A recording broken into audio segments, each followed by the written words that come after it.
انہیں اسرائیل کی بامبنگ نے مارا ہے, انہیں اسرائیل کے فوجیوں نے مارا ہے. تو اینی وے وہ یہ کہہ رہے ہیں کہ جناب اس موقع سے فائدہ اٹھانا چاہیے. تو یہ کام تو نیتن یاہو کا ہے نا, جی یہ کام پریزیڈنٹ ٹرمپ کا ہے کہ وہ انشور کرے ایسا کہ یہ یرغمالی واپس آئیں. اس کے نتیجے میں وہ سارے فلسطینی رہا ہوں جنہیں 7 اکتوبر کے بعد گرفتار کیا گیا.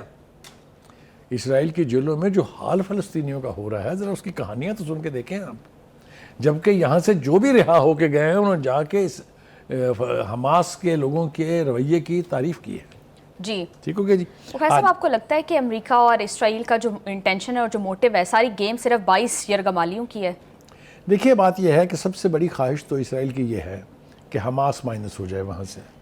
اس میں بہت ساری آشیرواد ٹرمپ کی حاصل ہے انہیں, لیکن ٹرمپ کو بھی یہ بات اچھی طرح سے معلوم ہے. اسی لیے جو سفارتکاری کا سلسلہ شروع ہوا ہے ایجپٹ میں اور دوحہ میں, جی اس میں سب سے پہلے جو وفد پہنچا تھا مذاکرات کے لیے وہ حماس کا تھا.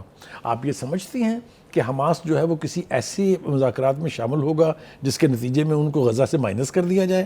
تو مجھے یہ بات قرینِ قیاس نہیں لگتی ہے. خواہشات پر تو کوئی پابندی نہیں ہے, there is no limit, sky is the limit for خواہشات, جی لیکن وہ پوری نہیں ہو رہی ہیں. دوسری طرف حوثی, دیکھیے حوثیوں کا بڑا رول ہے, جی چاہے وہ غزہ کی لڑائی ہو چاہے اس کے بعد اسرائیل ایران کی جنگ ہو, انہوں نے بہت نمایاں کردار ادا کیا. ٹائنی سا ملک ہے, چھوٹا سا. جی حوثیز بھی جو ہیں وہ ساری پوری مملکت کے لوگ نہیں ہیں, وہ بھی ایک گروپ ہے. اس گروپ نے ثابت کر دیا ہے کہ اگر آپ کے پاس عزم ہو, آپ کے پاس کاز ہو, تو آپ دنیا کی بڑی بڑی قوتوں کو چیلنج کر سکتے ہیں. یہ ابنائے ہرمز جس کی بات ہو رہی ہے, اس میں 2 دفعہ افیکٹو ناکہ بندی ہوئی ہے اور دونوں دفعہ وہ یمن کے حوثیوں نے کی ہے. جی اور اگر ایران اس کو یعنی اس راستے کو بند کرنے جا رہا تھا, جیسا کہ سنا گیا کہ جناب وہ گولڈ مائن جو ہے وہ لوڈ بھی ہو گئی تھی جہاز میں, اب امریکی پریشان ہے کہ وہ ان لوڈ ہوئی تھی کہ نہیں ہوئی تھی وغیرہ وغیرہ, تو اس سے پہلے حوثیوں نے انہیں صرف اپنے میزائل اور ڈرونز کے حملوں سے بند کیا تھا. اور میں آپ کو حقیقت بتاؤں کہ 2 مرتبہ یہاں سے امریکہ کا ایئر کرافٹ کیریئر اپنی جگہ چھوڑ کے گیا, بھاگا, اور اسرائیل کے لیے امداد کے لیے جانے والے تمام جہاز روکے گئے. 2-3 کو تو حوثی لے بھی گئے اپنے ساتھ. کہنے کا مطلب یہ ہے کہ حوثیز جو ہیں وہ اس ڈسپیوٹ کا کہہ لیجیے, اس جنگ کا کہہ لیجیے, اسینشل حصہ ہیں.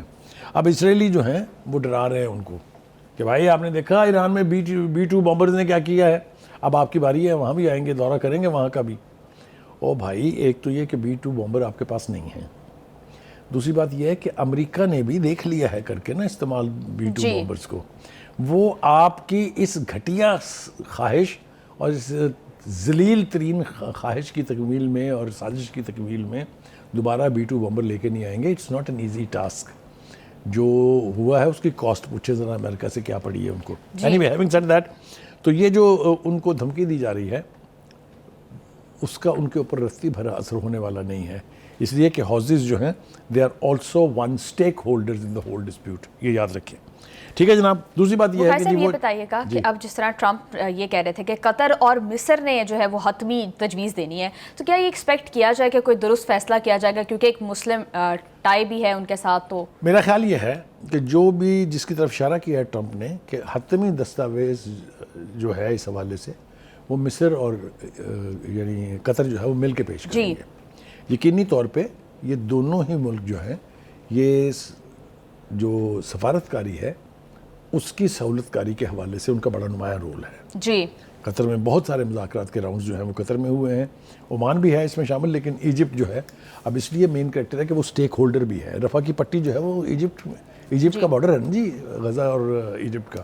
اینی وے, ہم یہ توقع کرتے ہیں کہ کوئی نہ کوئی ایسا سلوشن نکلے گا جس میں حماس مائنس نہ ہو, جنگ بندی ہو جائے, قیدیوں کا تبادلہ بھی ہو جائے, اور پھر ایک پرماننٹ سیز فائر کی طرف جا کے غزہ کی تعمیر نو کا کام شروع ہو.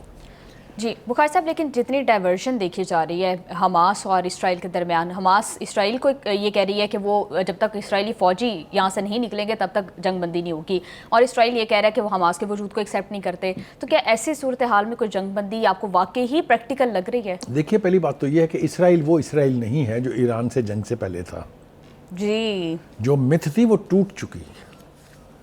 جس طرح سے بلیڈ کیا ہے اسرائیل نے، اب اس کو بھی اپنی تعمیر نو کرنی ہے، کیونکہ بربادی وہاں بھی کم نہیں ہے جی، اور ان کو یہ بھی پتہ لگ گیا ہے کہ وی آر فالبل. صرف کانسیپٹ جو ہے وہ آئرن ڈوم کا وہ نہیں بچائے گا. ثابت کر دیا نا. ایران نے سب سے بڑی اچیومنٹ ایران کی ہے کہ اسرائیل کی وہ جو متھ تھی کہ یہ انڈسپینسیبل ہے، یہ انفالبل ہے، وہ ختم ہو گئی. تو اب اسرائیل بھی سوچ سمجھ کے مذاکرات میں آگے بڑھے گا. یہ اس کے پاس یونیلیٹرل پاور نہیں ہے کہ وہ مذاکرات کرنا چاہتا ہے کہ نہیں کرنا چاہتا ہے. جی. اس کی قوم کے اندر دیکھا نہیں آپ نے کیا حال ہے پچھلے دنوں سے جو مظاہرے ہو رہے ہیں وہاں. ان کی اپوزیشن کو چھوڑیں، جو لوگ یعنی رہا ہو کے آئے ہیں ان کے والی وارثان بھی، جو لوگ ابھی قید میں ہیں ان کے والی وارثان بھی، اور جنرل پبلک وہ اب تک آئی ہوئی ہے نیتن یاہو سے. نیتن یاہو کی اپنی سروائیول کا مسئلہ ہے. نیتن یاہو ورلڈ کو ڈکٹیٹ کرانے کی پوزیشن میں اب بالکل نہیں ہے. دوسری طرف ہم دیکھ رہے ہیں کہ ایران جو ہے وہ قوت اختیار کرتا جا رہا ہے، اور ظاہر ہے جس قوم نے قربانیاں دی ہوں، جس قوم نے جنگ لڑی ہو اور جیتی ہو، اس کے حوصلے مختلف ہوتے ہیں. انہوں نے IAEA کو کہا بائے گڈ بائے. اس کے لیے بھی بڑے گٹس چاہیے، یہ عام حکومتوں کے بس کی بات نہیں ہے. جی، وہ انہوں نے اس لیے کیا ہے کیونکہ IAEA کے معائنہ کاروں نے خاص طور سے جواز مہیا کیا ٹرمپ کو اس جنگ کے آغاز کا. جی، 22 سال تک، 20 سال سے زیادہ وہ ایک لفظ نہیں بولے کبھی کہ ایران نے کوئی وائلیشن کی ہے. اچانک اس جنگ سے 2 دن پہلے جو ہے وہ انہوں نے درفنتنی چھوڑی کہ جناب وہ یہ ہو رہا ہے، وہ یہ نہیں جس طرح کرتے وہ. تو وہ جواز بنا امریکہ کے جنگ میں کودنے کا. جی ایران جو ہے جی وہ نیوکلیر بم بنا رہا ہے جی. حالانکہ ایران کی جو ریلیجس لیڈرشپ ہے انہوں نے ہمیشہ ڈینائی کیا ہے کہ نہ ایسا کوئی ارادہ ہے، نہ ہم نے ایسا کیا ہے.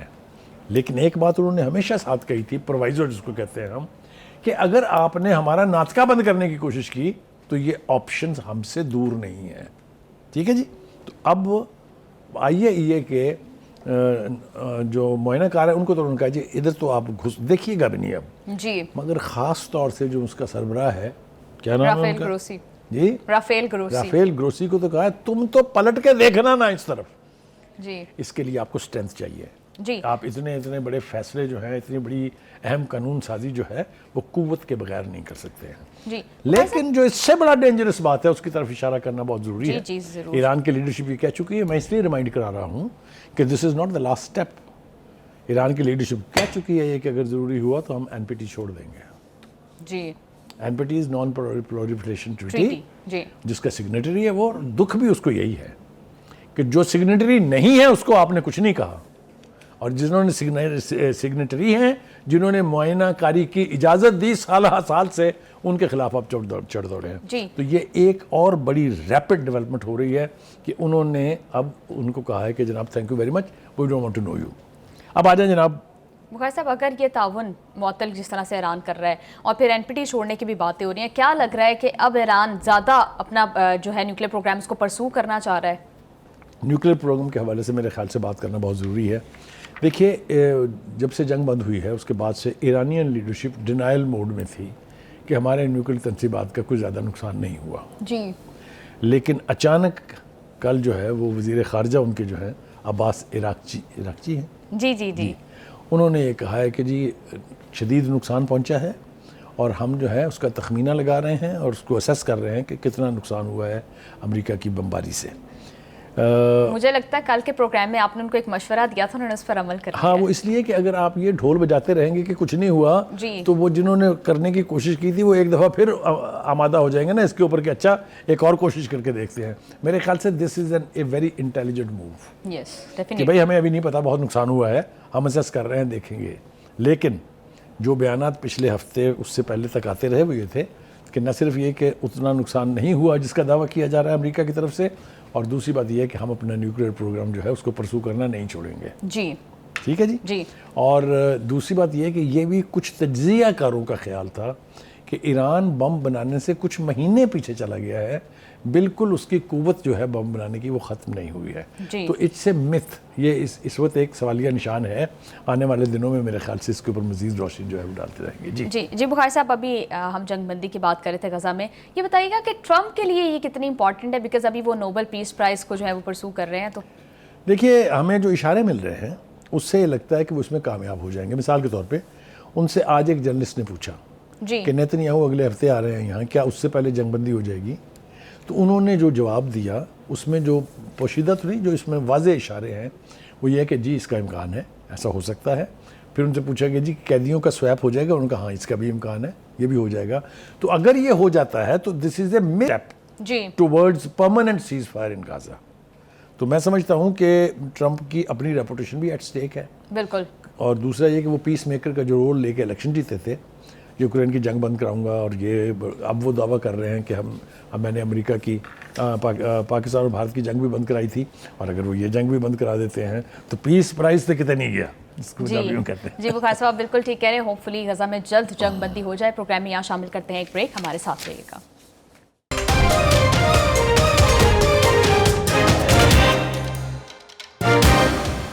Welcome back to the show. Election commission نے مخصوص نشستوں کی بحالی کا نوٹیفیکیشن جاری کر دیا ہے. بخاری صاحب آپ بتائیے گا کہ تحریک انصاف کے پاس کیا آپشنز رہ گئی ہیں؟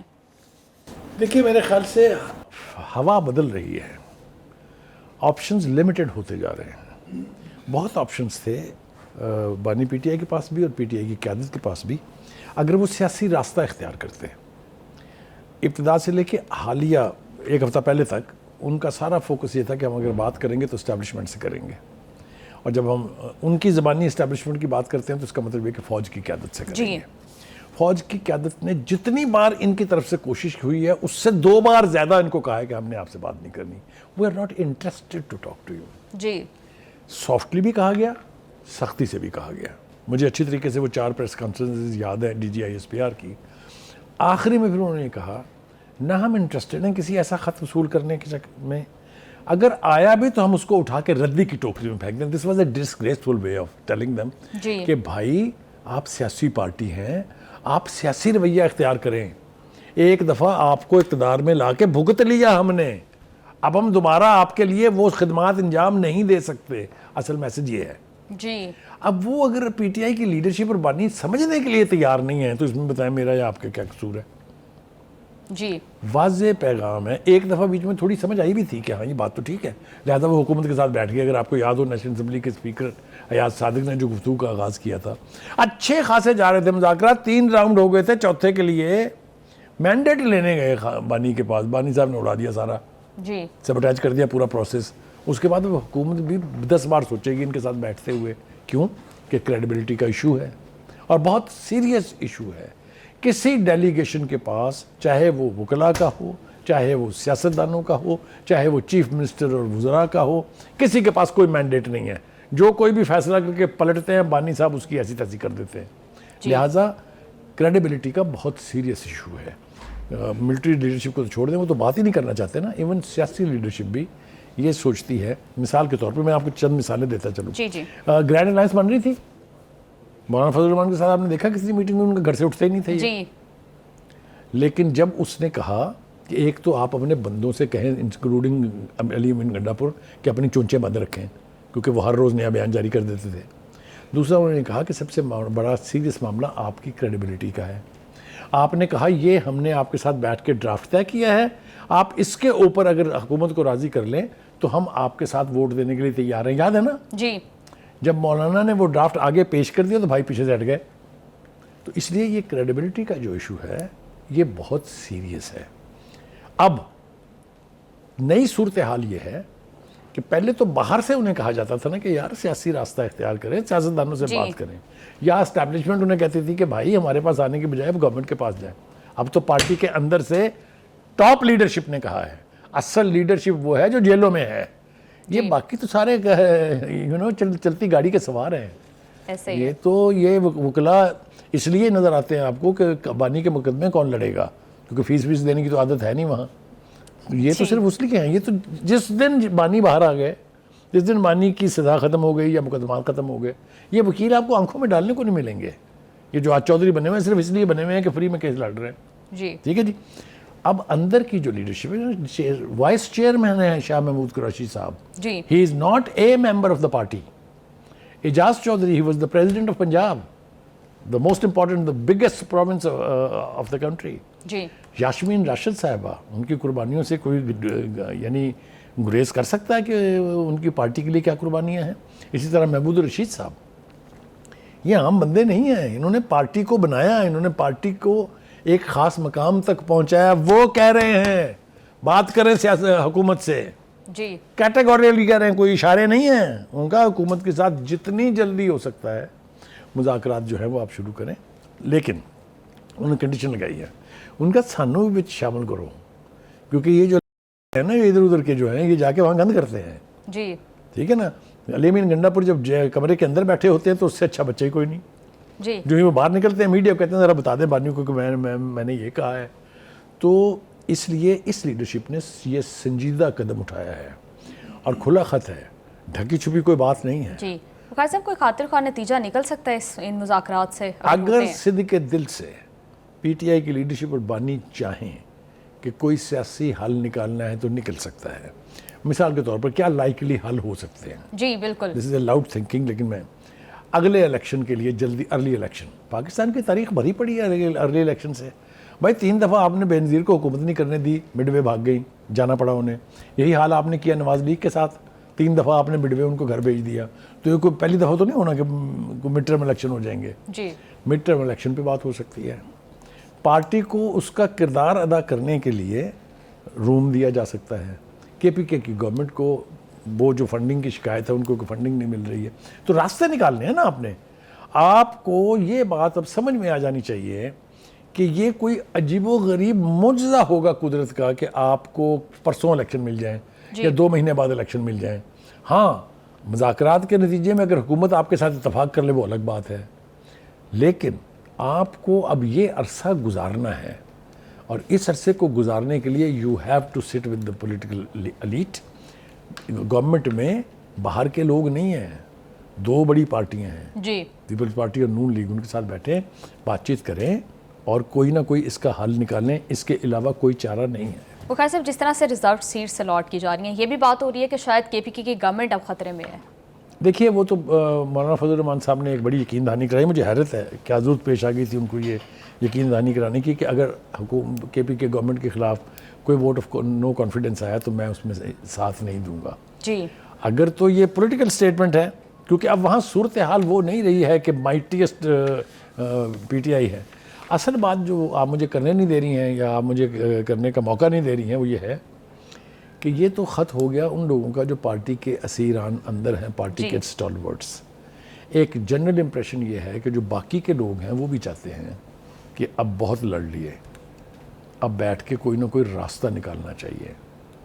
اور یہ بھی بات ہم سن رہے ہیں کہ بیچ میں کوئی فارورڈ بلاک بھی بننے والا ہے. اس کی بازگشت پہلے بھی سنی ہوئی ہے آپ نے, میں پہلی دفعہ نہیں کہہ رہا ہوں. پارٹی کے یہ جو سیٹیں تقسیم ہو گئی ہیں, پارٹی کے اندر جو اسیران ہیں, پارٹی کے جو وہ لوگ ہیں جو چاہتے ہیں حکومت کے ساتھ مذاکرات ہوں, یا پارٹی کے وہ لوگ جو کسی فارورڈ بلاک کا حصہ بن سکتے ہیں, تو پارٹی تو بہت تکلیف میں ہے. جی بانی کو وہ الٹیمیٹ جملے کہنے کی عادت اب ترک کرنی ہوگی. پہلے تو آپ اپنی پارٹی سنبھالیں. جی جی بخاری صاحب آپ بالکل ٹھیک کہہ رہے ہیں. پروگرام میں شامل کرتے ہیں ایک بریک, ہمارے ساتھ رہیے گا.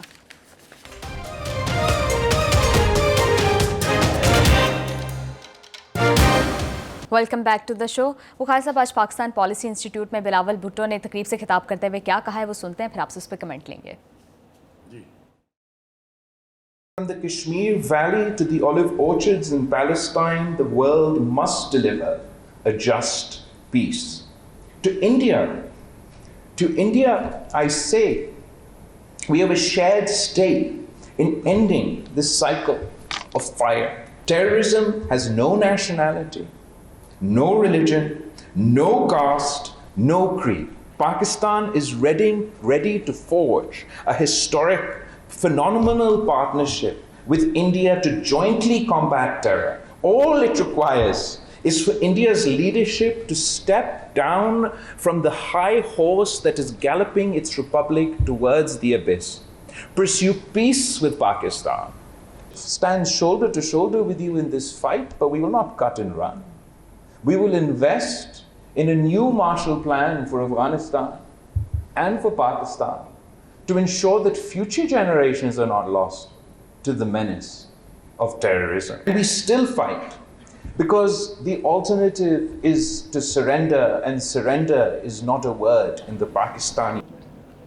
جی بخاری صاحب، ایک عرصے سے افغان سرزمین جو ہے وہ دہشت گردوں کے لیے سیف ہیون بنی ہوئی تھی. متعدد بار پاکستان نے کوشش بھی کی مذاکرات کرنے کی، لیکن افغان حکومت جو تھی، طالبان، اس کے لیے جو سنجیدہ دکھائی نہیں دے رہے تھے. کیا لگتا ہے کہ اب ریسنٹلی جس طرح سے چائنا اس معاملے میں انوالو ہوا ہے اور اس نے میڈیٹ کروانے کی کوشش کی ہے، اب اس مسئلے کا کوئی حل نکل سکتا ہے؟ دیکھیے، پہلی بات تو یہ ہے کہ بلاول بھٹو زرداری جو ہیں وہ ایکسپیرینسڈ آدمی ہیں اس حوالے سے. جی. وہ پی ڈی ایم کی حکومت میں 16 ماہ تک وزیر خارجہ رہے. انہوں نے آلموسٹ دنیا بھر کے امپورٹنٹ کیپٹلز کے دورے کیے اور پاکستان کی اس کڑے وقت میں جب دہشت گردی کا فتنہ بہت عروج پر تھا جی جا کے سفارتکاری کی، اور وہ سب انہوں نے دنیا کو ایکسپلین بھی کیا اور دنیا کے کنسرن جو ہیں ان کو بھی سمجھا.